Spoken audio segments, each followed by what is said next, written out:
In the recent years, bird photographers are a growing number.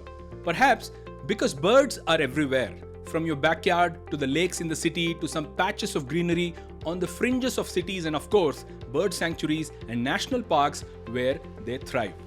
And in the last decade, telephoto lens users have grown as well. That's a reflection of the growing wildlife interest, photographers, brands, coming of age, and of course, many photography mentors who help create more and more of this breed. So that has given birth to the bird photography hides across the nation. From a simple hide on the outskirts of Bengaluru to a seasonal hide in the Western Ghats where hundreds of photographers flock to photograph birds like the Oriental dwarf kingfisher, etc. are gradually increasing. In this video, I'll show you a remarkable feature of the super telephoto prime lenses like the 400, 500, 600mm lenses which allow you to snap back to the perch where your bird may sit in a jiffy. I'm sure very few people utilize this technique. But before we get there, can you please consider subscribing to this channel? Also, enable notifications please, and I'll be happy to bring such informative video time and again. This is Jayanth Sharma, thanks for stopping by. Okay, here's the use case. Let's say you have a slender perch where you expect a coppersmith barbet to perch before it goes to a feed. Since I'm a Sony user, please allow me to illustrate this using Sony gears to explain this. But I promise to show you how this is done in the Canon and Nikon systems as well. Alright, so let's say you focus various areas sitting in the hide, but most frequently you need to focus near the perch. Since the background is usually farther, just in case you miss the slender perch or twig, the focus can go to the background. Now, to bring it back quickly takes a bit of time, and if the twig is really slim and slender, then the camera's AF point is much bigger than the area the twig occupies, which is where you would struggle to get it back to the perch. I'm sure you've been through this. In the past, when I got stuck like this, I moved the camera to a larger trunk of trees or the base of the perch where I could focus quickly and then recompose to get my bird in focus. But if you are a user of these prime telephoto lenses, you can get this focus back on the perch like a breeze. So let's understand the theory behind this. The idea is to set the lens to the preset mode in this function switch. On a Sony lens, it's here.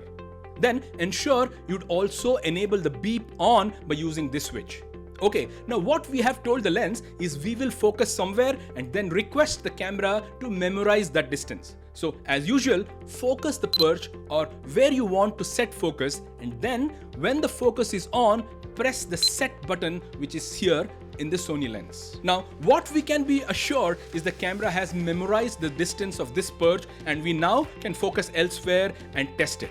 Now, how do we get the focus back to our perch or that particular distance? That's why Sony has provided this wonderfully large and easy to use ring.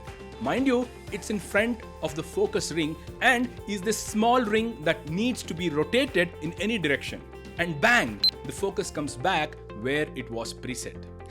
What do you think? Cool, isn't it? Trust me, a majority of people who own such lenses don't even know this is possible. So next time you go settle down in a hide, the first thing you should do is focus the perch and then preset the focus. You will be able to revert the focus many times during the shoot to this particular distance, which is the quickest way to find the bird when perched. Of course, this is only possible by super telephoto prime lenses. Canon guys, don't fret. This is exactly the same for your 400, 500, 600 lenses as well. Just like Sony, you do have a focus preset switch as seen here. It can be switched on or on with the beep alert like in Sony.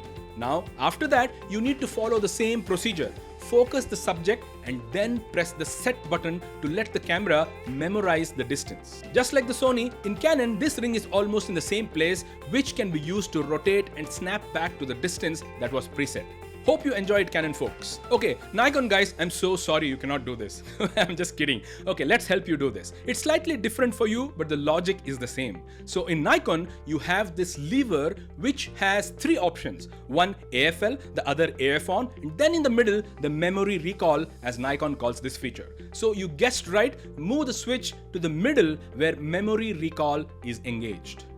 Now, like the Canon and Sony guys, focus the perch and then it's time to set the focus distance. So this is where it's a bit tricky and hidden. Nikon has placed the set button on the right side of the lens barrel, which is easily accessible using the right palm, and unlike Sony and Canon, not on the left side. So if you're using a lens coat, you may not even realize this button exists here. So once you have focused, just press this button and let the camera memorize the distance, and now you're all set. Play around by focusing everywhere and at different distances, and finally, when you want to get back to the preset distance, you need to press one of these buttons on the lens barrel provided by Nikon. They are perhaps rubber buttons on all four sides of the lens barrel. Just like Sony and Canon, you'd get the focus back on the perch in a blink. Wonderful, isn't it? What do you think, guys? Is this a useful lesson? For me, that's an amazing feature of the lens, and ironically, only a few people know how to use it, and let's not even get to how many can actually teach you about this. Even lesser. I wish you good luck. And hey, listen, if you're watching this without subscribing to the channel, please consider doing it. Also, please share it with your world. There's not much of content available on this topic. Take care, guys.